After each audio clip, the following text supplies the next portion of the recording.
Baik, Assalamualaikum warahmatullahi wabarakatuh. Perkenalkan, nama saya Muhammad Mugi Hanafi dari semester 3C. Pada kesempatan kali ini saya akan mereview materi tentang hukum administrasi negara dengan dosen pengampu Bapak Dr. Haji Dedi Mulyadi SHMH dengan asisten dosen Bapak Dr. Randy Aridayandi SHMH. Baik, norma hukum dapat dibedakan dari daya lakunya menjadi dua. Yang pertama, norma hukum yang terus berlaku terus-menerus atau dauerhaftig adalah norma hukum yang berlakunya tidak dibatasi oleh waktu, jadi dapat berlaku kapan saja secara terus-menerus. Nah, sampai peraturan itu dicabut atau diganti dengan peraturan-peraturan yang baru. Nah, contoh dalam undang-undang, agar seseorang tidak merusak lingkungan di sekitarnya yang berlaku terus-menerus. Seperti itu. Yang kedua, ada norma hukum yang berlaku sesekali atau einmalig adalah norma hukum yang berlaku hanya satu kali saja dan setelah itu selesai. Jadi sifatnya hanya menetapkan saja, sehingga dengan adanya penetapan itu norma hukum tersebut selesai. Contohnya penetapan bagi seorang untuk membangun rumah atau izin IMB.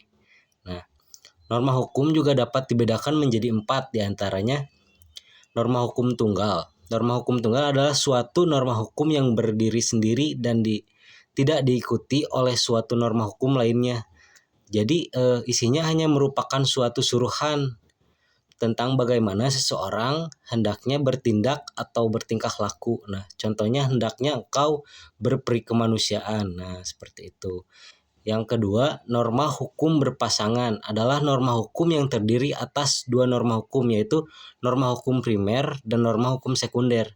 Nah, yang ketiga, norma hukum primer adalah norma hukum yang berisi aturan atau patokan bagaimana cara seseorang harus berperilaku di dalam masyarakat. Nah, norma hukum ini juga merupakan dasolen dan biasanya dirumuskan dengan contoh kalimat hendaknya engkau tidak mencuri. Nah, seperti itu. Yang keempat, norma hukum sekunder.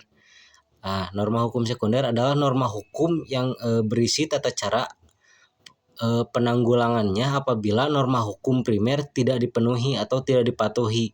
Nah, norma hukum sekunder ini memberikan pedona bagi para penegak hukum untuk bertindak apabila suatu norma hukum primer itu tidak dipatuhi, dan norma hukum sekunder ini mengandung sanksi bagi seseorang yang tidak memenuhi suatu ketentuan dalam norma hukum primer, dan biasanya dirumuskan dalam kalimat hendaknya engkau yang mencuri dihukum.